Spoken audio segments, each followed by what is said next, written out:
तो इस टाइम अगर पैन इंडिया किसी चीज की हाइप बनी है ना, तो वो बस एक ही है। तो हाय गाइस, मैं हूँ नागपुर का डॉली चाय वाला। और मैं हूँ दिल्ली की बड़ा पाव गर्ल। तो हाइप है कल्कि 2898 एडी की। तो कल्कि और 2898 तो फिर भी समझ में आता है, लेकिन ये एडी क्या है? आपने देखा होगा कि कुछ मूवीज में एडी या बीसी को यूज किया जाता है, तो एक्चुअल में ये एडी बीसी होता क्या है? तो ये एडी और बीसी का कॉन्सेप्ट ओरिजिनेट हुआ था यूरोप से, और हिस्ट्री को समझने और उसको डिवाइड करने में ये बहुत काम आता है। जैसे जीसस क्राइस्ट का जो बर्थ हुआ था उसको ये लोग 0 मानते हैं, एंड उससे पहले के जो इवेंट्स है उसको बिफोर क्राइस्ट, एंड जो उसके आगे के इवेंट्स है उसको एनो डोमिनी में कैटेगराइज करते हैं। तो अभी बीसी यानी बिफोर क्राइस्ट तो समझ में आता है, लेकिन ये एनो डोमिनी क्या है? तो एनो डोमिनी एक लैटिन फ्रेज है जिसका इंग्लिश में मतलब होता है in the year of the Lord. तो अभी हम 2024 एडी में हैं, और जो कल्कि मूवी है वो 2898 एडी में सेट है, मतलब आज से 874 इयर्स आगे की कहानी। तो पिक्चर की एडवांस बुकिंग्स तो खुल चुकी है, एंड इस पे जिस तरह का लोगों का इंटरेस्ट आ रहा है ना, मतलब वो आप समझ सकते हो कि इसकी एक्चुअल में क्या हाइप बनी हुई है। इवन तेलंगाना गवर्नमेंट ने तो एक्स्ट्रा शोज को भी अप्रूव कर दिया है। कल्कि का सबसे पहला शो वहाँ पे 5:30 AM स्टार्ट होगा, और तो और उन्होंने टिकट के प्राइसेस तक हाइक कर दिए हैं, एंड मैंने खुद बुक किया है, एंड मुझे एक टिकट 280 का पड़ा है, टैक्सेस अलग से। तो अगर ऑलरेडी टिकट्स बुक कर चुके हो या फिर बुक करने वाले हो, तो उससे पहले इस वीडियो को पूरा देख लेना, वरना ये मत बोलना कि यार ये तो समझ में नहीं आया कि ये कहां से आया, ये कहां से आया। इवन इसका सेकंड ट्रेलर भी आया है, तो उसमें भी काफी सारे ऐसे शॉट्स हैं जो लोगों को अभी भी समझ में नहीं आ रहे हैं। तो सिर्फ हाइप पे नहीं जाने का, थोड़ा बैकग्राउंड भी होना बहुत जरूरी है कि एक्चुअल में जो मूवी आप देखना चाह रहे हो, जिसके लिए सबका इतना इंटरेस्ट बना हुआ है, तो उसमें एक्चुअल में क्या दिखाने वाले हैं। जैसे कि आपको पता है कि एक माइथो साइफाई है, मतलब एक ऐसे फ्यूचर की कहानी जिसमें इंडियन माइथोलॉजी से जुड़े कैरेक्टर्स को इन्फ्यूज किया गया है। तो अकॉर्डिंग टू हिंदू बिलीफ, जो पूरा ये संसार का टाइम है उसको 4 पीरियड्स में डिवाइड किया गया है, जो कि एक साइकिल में आते हैं, जैसे कि सतयुग, त्रेता युग, द्वापर युग एंड कलयुग, जिसमें अभी हम कलयुग में रह रहे हैं, जो कि 4,32 इयर्स लंबा होने वाला है। एंड ये कलयुग स्टार्ट हुआ था बैटल ऑफ कुरुक्षेत्र के बाद कुछ 5000 साल पहले। एंड जिन लोगों को बैटल ऑफ कुरुक्षेत्र का नहीं पता, तो महाभारत का नाम तो सुना होगा, उसमें जो बैटल हुआ था कौरवों और पांडवों के बीच, उसको बैटल ऑफ कुरुक्षेत्र बोलते हैं। तो जिन लोगों ने महाभारत पहले से देख रखी है वो तो कैरेक्टर्स से फेमिलियर होंगे थोड़ा बहुत, लेकिन जिन लोगों ने बिल्कुल नहीं देख रखी उनको कोई आइडिया नहीं होगा कि ये क्या चल रहा है। तो इसको सिंपली ऐसे समझ लेते हैं कि बहुत टाइम पहले ना एक कुरु किंगडम होता था, जिसका आधा हिस्सा तो पांडवों के पास था एंड आधा हिस्सा कौरवों के पास था। एंड ये दोनों आपस में कजन भाई थे। तो एक तरफ तो पांडव ये 5 भाई थे, युधिष्ठिर, भीम, अर्जुन, नकुल एंड सहदेव, और दूसरी तरफ ये 100 भाई थे, जिसमें सबसे बड़ा था दुर्योधन। 100 के नाम गिनने बैठेंगे तो वीडियो नहीं पूरी सीरीज बनानी पड़ेगी। मस्त जोक मारा। तो उस टाइम पे गैम्बलिंग एक बहुत प्रोमिनेंट स्पोर्ट हुआ करता था, तो इन लोगों ने आपस में गैम्बल किया, एंड युधिष्ठिर जो थे वो अपना किंगडम कौरवों को हार गए। तो अपना किंगडम तो हाथ से गया ही गया, साथ में ये शर्त भी थी कि सारे के सारे पांडव जो हैं वो 13 साल की एग्जाइल में चले जाएंगे। तो 13 साल बाद जब वो लौटे तो उन्होंने अपना किंगडम वापस मांगा, लेकिन कौरवों ने मना कर दिया, एंड तब जो युद्ध हुआ उसे ही महाभारत या कुरुक्षेत्र वॉर बोलते हैं। तो अभी मैं तुम्हें ये सब कुछ क्यों बता रही हूँ, क्योंकि कल की मूवी जो है ना, उसका जो पीरियड दिखाया गया है वो 6000 साल का पीरियड दिखाया गया है, स्टार्टिंग फ्रॉम जब महाभारत का वॉर खत्म हुआ था। एंड उसको खत्म करने में और पांडवों को जीत दिलाने में कृष्ण जी का बहुत बड़ा रोल था। तो इस कलयुग की स्टार्टिंग में जब कृष्ण जी ने अपनी देह त्यागी, तो वो ह्यूमंस के लिए गोल्डन एज भी छोड़ के चले गए, कि वैसे तो कलयुग रहेगा, लेकिन ये 10,000 साल ऐसे हैं जिसमें जो कलयुग की मेन क्वालिटीज है वो तुम ह्यूमंस के अंदर नहीं आएंगी। उसके बाद जो एक ह्यूमन की लेसर क्वालिटीज होती हैं, जैसे ग्रीड या मटेरियलिज्म, वो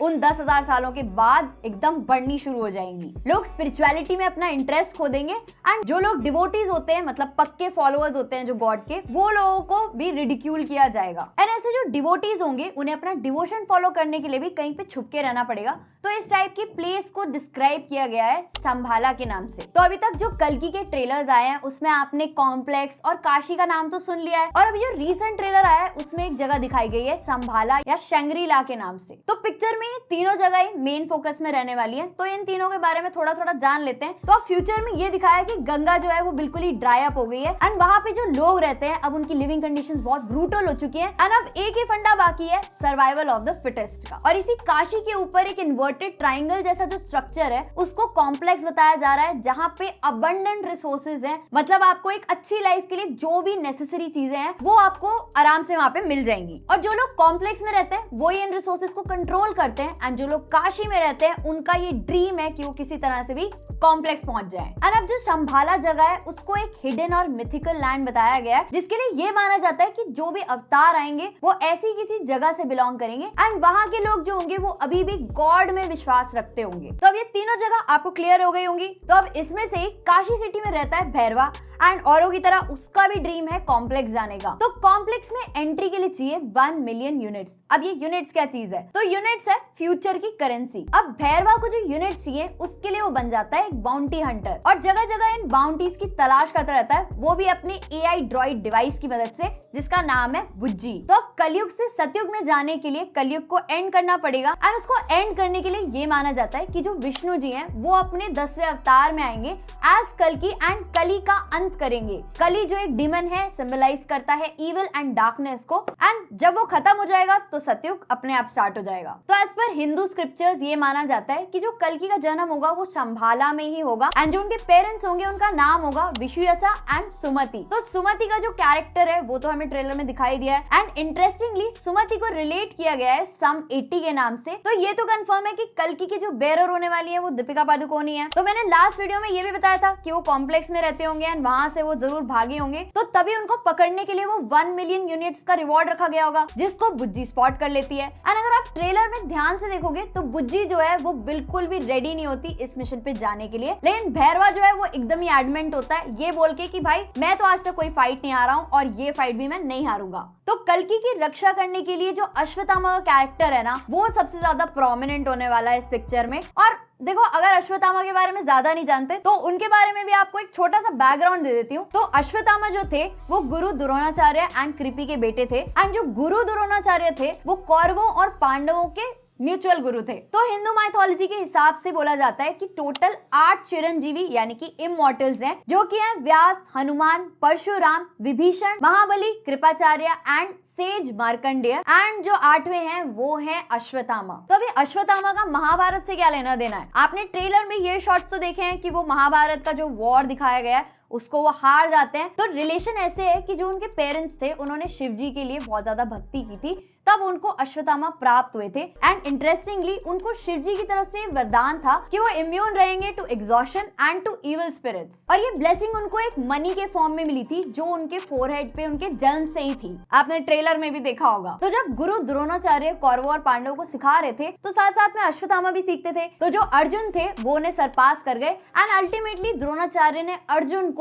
इस यूनिवर्स का सबसे माइटिएस्ट वेपन चलाना सिखाया, जो कि था ब्रह्मास्त्र। लेकिन सिंस वो अपने बेटे से भी बहुत प्यार करते थे तो अश्वत्थामा को भी ब्रह्मास्त्र चलाना सिखा तो दिया, लेकिन उसके साथ साथ एक स्टर्न वार्निंग भी दी। तो इसीलिए जब महाभारत का युद्ध हुआ तो द्रोणाचार्य एंड अश्वत्थामा दोनों ही कौरवों की साइड पे थे, और इस युद्ध में जब द्रोणाचार्य की डेथ हो गई तो अश्वत्थामा ने ठान लिया पांडवों से बदला लेने का, और उसके बाद उन्होंने ब्रह्मास्त्र चला दिया। तो अपने आप को डिफेंड करने के लिए कृष्ण जी के कहने पे अर्जुन ने भी ब्रह्मास्त्र चलाया, और तब व्यास जी ने स्टेप इन करके दोनों को ये चीज बोली कि दोनों अपना ब्रह्मास्त्र वापस ले ले, अदरवाइज पूरे का पूरा प्लैनेट ही खत्म हो जाएगा। तो अब अर्जुन को तो ब्रह्मास्त्र को वापस बुलाना आता था, लेकिन अश्वत्थामा को वापस बुलाना नहीं आता था। तो उन्होंने अपने ब्रह्मास्त्र का डायरेक्शन चेंज कर दिया, एंड वो एम हुआ अभिमन्यु की वाइफ उत्तरा की साइड पर, जो कि उस टाइम पे प्रेग्नेंट थी, और एक अनबॉर्न चाइल्ड को मारने की इंटेंशन की वजह से कृष्ण जी ने अश्वत्थामा को एक श्राप दिया कि वो 3000 इयर्स तक अर्थ पे भटकते रहेंगे एंड चाह के भी मर नहीं पाएंगे।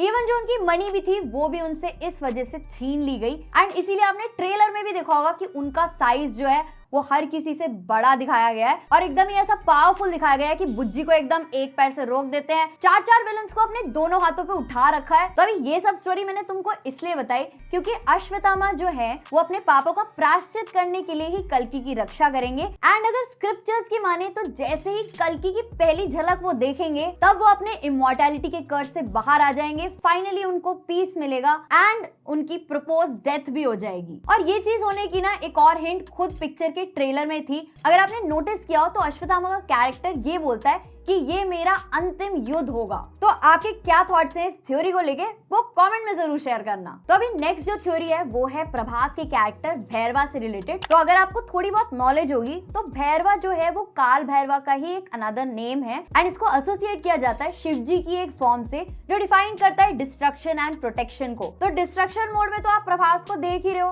तो हो सकता है कि पिक्चर में भी भैरवा का कैरेक्टर ये डुअल नेचर पोजेस करे एंड एंड में कुछ चेंज ऑफ हार्ट दिखाया जाए एंड वो डिस्ट्रॉयर से प्रोटेक्टर बन जाए जो आगे जाके कल्कि का गार्जियन भी बने। और इस थ्योरी को सपोर्ट करता है पिक्चर का ये पोस्टर, जहाँ पे आप देखोगे कि एक तरफ तो अश्वत्थामा के हाथ में ये सेम वेपन है एंड दूसरी साइड भैरवा के पास भी इसी टाइप का वेपन है। ऑल्सो आप ये चीज भी नोटिस करोगे कि अगर अश्वत्थामा को कोई रोक पा रहा है या थोड़ा सा भी टक्कर दे पा रहा है तो वो भैरवा ही है। तो ऐसा कैसे हो सकता है कि जहाँ पे कोई नॉर्मल ह्यूमन बीइंग अश्वत्थामा के आगे टिक नहीं पा रहा है वहाँ पे भैरवा जो है एकदम सॉलिड फाइट दे रहा है। तो कुछ तो पक्का ऐसा सीन होने वाला है। और सिंस प्रभास की स्टार वैल्यू इतनी है, पहले भी हम उनको डबल रोज में देख चुके हैं, तो हो सकता है कि उसी मैजिक को रिक्रिएट करने के लिए आने वाली मूवीज में कल्कि का रोल भी प्रभास ही करे। और सिंस इसके आगे की मूवीज के बारे में बात हो रही है, तो पहले तो डायरेक्टर नाग अश्विन ने ये बोला था कि एक ट्रिलॉजी होगी जिसमें 3 पार्ट्स आएंगे, लेकिन उसके बाद कॉमिक-कॉन हुआ और वहां से ये रिवील हो गया कि ये एक पूरा सिनेमैटिक यूनिवर्स होने वाला है। और इसके इतने स्ट्रॉन्ग इंडिकेशंस इसलिए भी हैं। तो अभी जो इवेंट भी हुआ उसमें आपने नोटिस किया होगा कि राणा दुगुबत्ती वहां पे प्रेजेंट थे और ऐसे कहा जा रहा है कि जो उनकी अपकमिंग फिल्म है हिरण्यकशिपु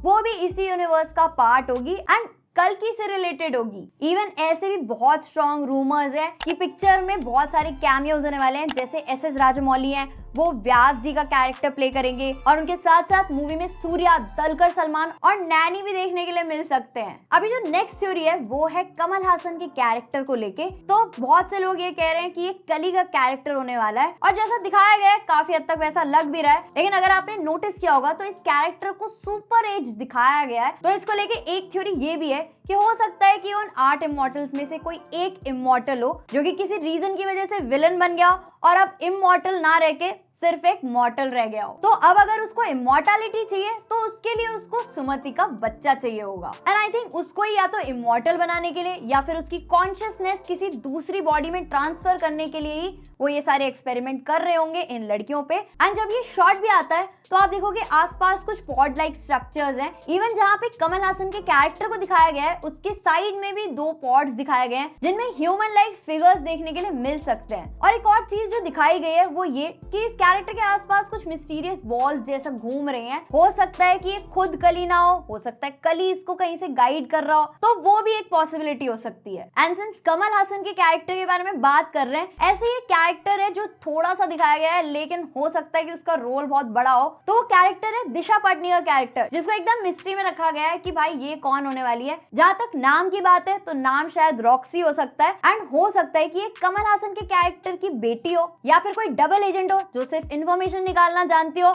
एंड बाद में भैरवा को भी धोखा दे दे। इवन एक इंटरेस्टिंग थ्योरी तो ये भी है कि जब 6000 साल का पीरियड दिखाएंगे तो उसमें हो सकता है कि टाइम ट्रैवल का कॉन्सेप्ट भी इंटीग्रेट कर दिया जाए, क्योंकि देखो ट्रेलर से ये तो पता चल रहा है कि दुनिया बहुत ज्यादा एडवांस हो गई है, उड़ने वाले व्हीकल्स हैं, बुज्जी है, तो बहुत कुछ एडवांसमेंट्स आ चुके हैं। तो हो सकता है कुछ टाइम मशीन का कॉन्सेप्ट भी रख दिया जाए जिसमें अल्टीमेट विलन को हराने के लिए क्या पता ये लोग टाइम में पीछे जाएं एंड वहां से कुछ लेजेंडरी वेपन्स जिनको अस्त्र बोला जाता है वो लेके आए। क्योंकि देखो जब अश्वत्थामा को भैरवा से पड़ती है ना तो वो एकदम ही फ्लैशबैक मोड में चले जाते हैं जब उनको महाभारत में किसी से डिफीट हुई होगी। और प्रभास के कल्कि के फ्यूचर पार्ट्स में रहने से रिलेटेड ही एक थ्योरी और भी है, वो ये कि अश्वत्थामा को जब रियलाइज हो जाएगा कि हाँ भैरवा जो है वो दिल से अच्छा है एंड अल्टीमेटली उसका कल्कि के साथ कुछ रिलेशन तो है, तो शायद भैरवा की कॉन्शियसनेस को कल्कि में ट्रांसफर कर दिया जाएगा एंड आगे कल्कि के रोल में भी इवेंचुअली हमें प्रभास ही देखने के लिए मिलेंगे। तो जब तक पिक्चर रिलीज नहीं होती तब तक जितनी भी पॉसिबल थ्योरीज है ना लगा लो, क्योंकि अल्टीमेटली डायरेक्टर नाग अश्विन ने जो क्रिएट किया है आई थिंक वो हमारी इमेजिनेशन से भी बहुत ज्यादा बढ़ के होने वाला है। तो अगर आप भी इस मूवी के लिए एक्साइटेड हो और अगर आपकी भी कुछ थ्योरीज हैं तो कमेंट में जरूर शेयर करना, और अगर आप चाहते हो कि इस टाइप की और वीडियोस आपको देखने के लिए मिले तो वो भी जरूर शेयर करना। मिलते हैं नेक्स्ट वीडियो में, तब तक के लिए गुड बाय।